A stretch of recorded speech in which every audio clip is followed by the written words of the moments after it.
Welcome to Truth and Company Boxing Podcast for another segment of 20 Random Questions. I'm your host, John the Truth Dioria, and today's guest is former world champion Bronco Superman McKart.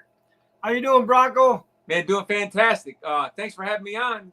Quite honestly, I've seen a few of your shows, and I'm thinking, man, that would be interesting. I like the concept, the format. Well, I appreciate that. So for the fans that don't know, what are you doing with boxing right now, if anything? Well, I'm actually on the boxing commission for the state of Michigan. It's called the Unarmed Combat Commission. So we oversee boxing, MMA.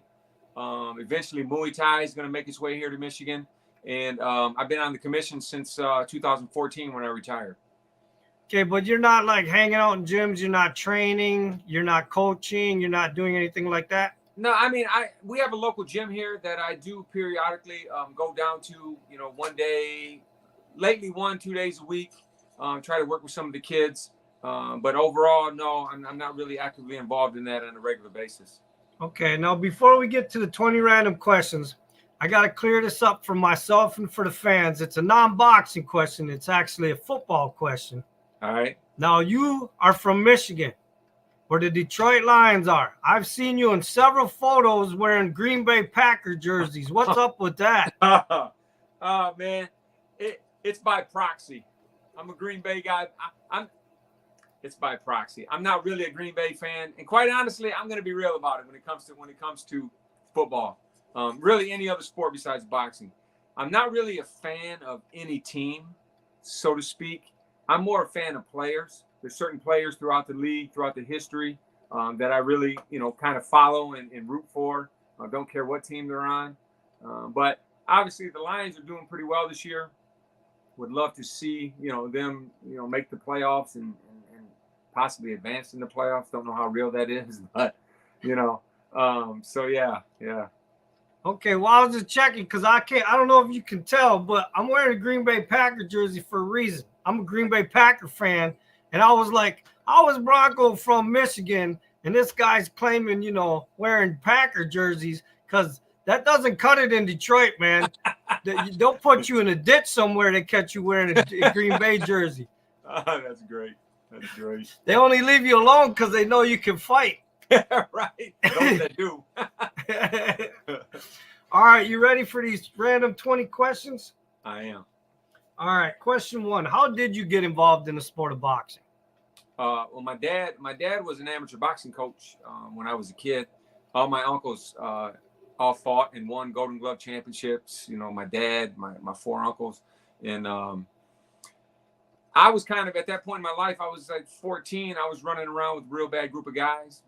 My dad met me one day at the door, sat me down and said, listen, I know where you're headed in life, and I'm going to make the change right now. Every day when you get home from school, I don't care what it is you want to do. It doesn't matter to me, but you're going to do it with me. I'm getting you away from the guys you're running around with. I'm not going to lose my son to the streets. And so he was running the boxing program, was one of the head coaches. I started going down to the gym every day, and I fell in love with it. I loved it. And the rest is history. Yeah, absolutely. Okay, question 2. Tell me your boxing Mount Rushmore, your top 4 guys. Well, you would have to say, man, I don't know if I can do it in 4. That's the problem.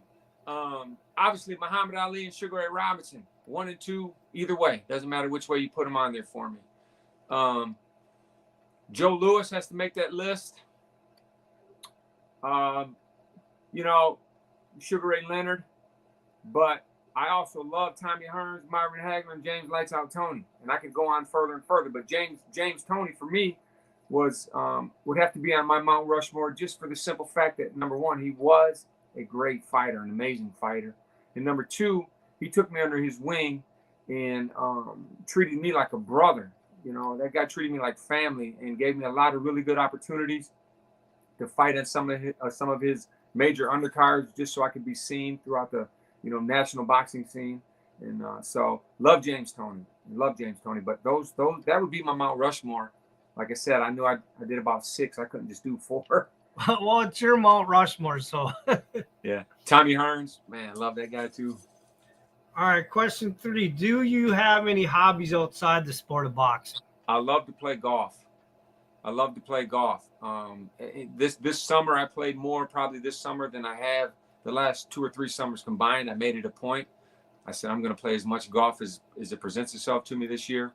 Didn't really change my game, but I did play a lot more golf this year. I love it. I enjoy it. That's my hobby. Okay, now I know me and you talked years ago about that. You and Winky Wright played golf a lot together. Do you guys still play together? No. I haven't been down to Florida in a number of years, but actually I'm going down there next summer. I don't know how far I'm going to be from him, but my youngest daughter's getting married in Florida next year, so I'll be making that trip to Florida, and I'll definitely give him a call and see if we can catch up. Okay. Question 4. What did female boxing manager Jackie Callahan mean to your career? Everything. Absolutely everything. When I signed with Jackie Callahan, she had James Toney. He was the middleweight champion of the world, was the hottest thing in boxing. She was the hottest manager in boxing. You know, just the opportunity to be with her in itself was amazing. They gave me the opportunities. I just had to capture them. And I love Jackie. You know, she's getting inducted into the Hall of Fame in June of next year. I've already spoke with her. I'm definitely going to be there. She's like family to me to this day. We meet up, have dinners, talk on the phone. Love Jackie Callahan. I could never talk about any part of my career without mentioning Jackie Callahan and James Toney. Okay. Question 5. Can you tell me an interesting story that has to do with you and the Kronk gym? I could tell you a million, but as you can see, I'm sporting my Kronk stuff now. But I think it would be my very first trip through the doors, which when you walk in the Kronk doors, if you're not Kronk, they let you know you're not Kronk. So we walked in the door open. A fell Bam Lawhorn, Bam Bam they call him, was standing on the ring post, and he started chanting, fresh meat, who's going to kill the effing white boy today, fresh meat, you know. So, and then I went in there and had a really tough sparring match with the guy named Warren Kilgore. We got into it. We ended up wrestling around in the floor and elbowing and fighting, and he ran my neck across the rope, and rope burned my neck, and it was just. And then he said, we can go outside. And I was like, hey, we can go outside too, you know. And then I came back the next day. They kind of just took me in after that. Geez, that almost sounded like you went to prison. Hey, that's how Kronk Gym was, man. I used to tell people all the time, the original Kronk, if you could not fight, don't come in there and think you're just going to have an easy, like, fun day at the gym and spar somebody. They will knock you out. You had to be able to fight to walk through those doors. Okay. Question 6. What's the best advice you ever got from another boxer, and who was it? Man, now that's a heck of a question. I think the best advice that I received just in general was when I crossed over into the professional game was to hire a good attorney, right? But for me, I think the best advice I received was not necessarily from a boxer, but it was trainer Keith Lee. He told me one day, he said, Bronco, your body is like a tape recorder. Whatever we put in it here at the gym and whatever you put in when you leave the gym, when it comes fight night and we press play, that's what's coming out. That always stuck with me. You know, that always stuck with me. I thought, man, that is such a real piece of advice. That could go anywhere in life. Okay. Question 7. How did you celebrate when you won the world title? Oh, man. So I had a group of friends that came out from Monroe, Michigan. We were out in California. We went into this bar that some friends of mine had been frequenting the week of, and they wanted to close the bar down at midnight because that's what time it closed. I'll never forget this. And the manager looked at 2 of my friends and told the bartender, "Listen, those guys have spent a lot of money here this week. You stay open as long as they want." So they let us stay until like 4:30 in the morning. But I drank milk. celebrating, because when I was boxing, I never would touch alcohol or anything like that. So everybody else partied it up. I drank milk, but it was a good time with some dear friends of mine. Okay. Question 8. Do you have any phobias? Oh man, I'm not big on flying, quite honestly. When I fly, I have to take Ativan, which is a anti-anxiety pill. I'm kind of flying before the plane ever leaves. So yeah, flying is not really and I had to do it a lot, but I never really enjoyed it that much. Okay. Question 9. What's something that you're very passionate about besides boxing? God and family. Honestly, God and family. I love them both. Okay. Question 10. Have you ever had an incident where you thought you were going to die?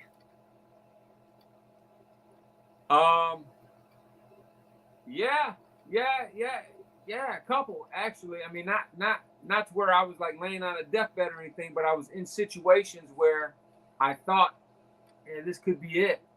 And it's a surreal feeling. It's weird. And you know how when people say your life literally flashes before your eyes, it's so weird how fast it happens. Are you able to tell me one or no? I mean, I could. I mean, one time I was young, had a gun pulled on me, put in my head, and had my head pushed back because me and a guy were having a verbal disagreement that was getting ready to turn into a fight. And I remember him specifically looking at me and says, "Do you think I'm playing with you, boy?" And I said, "Listen, I'm not your boy." And I unzipped my coat, put my jacket down, and he pulled the gun out and he pushed it to my head and he called me boy. And when he pushed it, my whole attitude changed. I was like, "Yes, sir." "No, sir. I just would like to pick my coat up and leave." So because it doesn't hit you at the moment, but when I left and got back in the vehicle, my legs just started shaking uncontrollably because I was thinking one that and it's over. Like that. You just have to pull the trigger and it's over. So that stuck with me for a long time. Wow. All right. Question 11. Who was the hardest puncher you've ever faced in the ring in a fight or sparring? Kelly Pavlik. Kelly Pavlik was the hardest puncher I ever faced in the ring for sure. The hardest I ever get hit in sparring was by Chris Johnson, who was a light heavyweight out of Canada. Very good, high-end amateur, high-level professional also. He hit me with a right hand. He baited me so good on a move in the gym one day. I text messaged him from my kitchen last year, I believe it was. I said, "I'm standing in my kitchen right now drinking a cup of coffee, thinking about the time you hit me with a right hand 20 some odd years ago and how clean it was." Literally. But Kelly Pavlik had like weird punching power. It was electric. Your whole body felt it when he was landing the shots. Now, I just interviewed Kelly and he told me to tell you hi. And we were talking about you as well. And, I don't know if he ever told you this, but he told me that when they told him he was going to fight you, he didn't really want to fight you because he liked you. Yeah, he told me that. Yeah. And I respect that. You know what? He's a top-notch, classy guy. I love Kelly. We talk every once in a while. He's a good guy, has a good heart. And, it's an honor to share. It was an honor for me to share the ring with a lot of the people that I shared the ring with, him being one. Okay. Question 12. Who was your favorite opponent to fight? Anybody that I beat.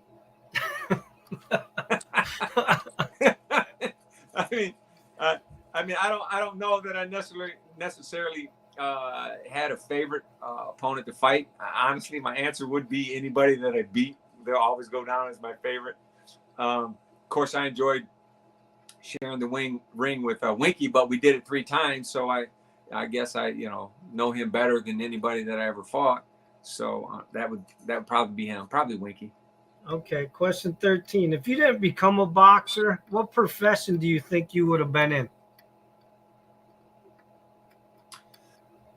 Probably something to do with working with troubled youth.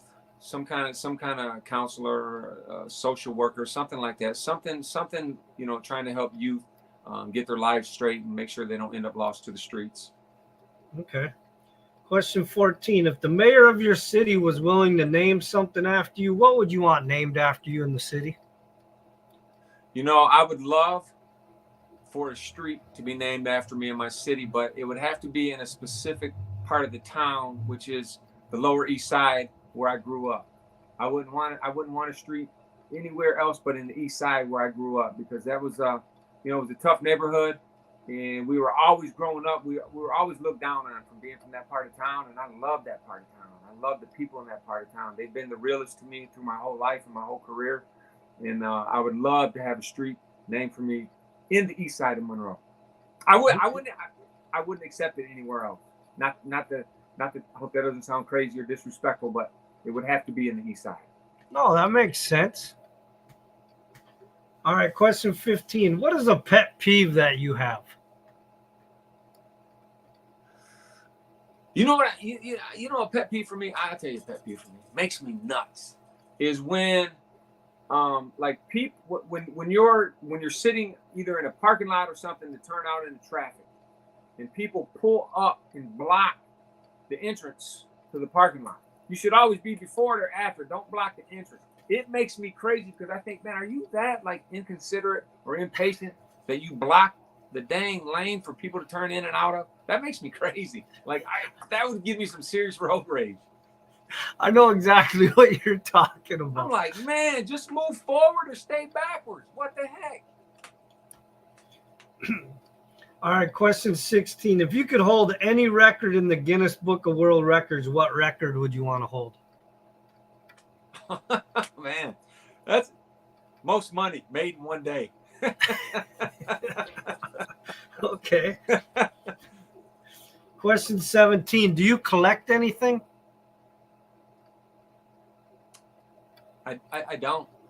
I don't really. No, I don't collect anything. No. All right, question 18. What is something that your boxing fans don't know about you? Well, I don't know how many of them knew I was afraid of flying. I'm sure quite a few of them knew that. I don't know, man. They see these questions are. It's hard when you get dropped, and I love it. That's what I love about your show. I don't know what it is that they don't necessarily know about me, and if they don't know, there's probably a reason. So I probably keep it at that. Okay. All right, question 19. What's the first thing you bought with your first big contract? A black cherry Lincoln Mark 8 with gray leather interior.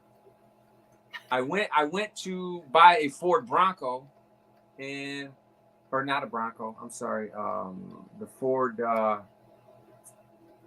can't remember what the other Ford truck, not the Bronco, but went to buy a Ford truck in SUV.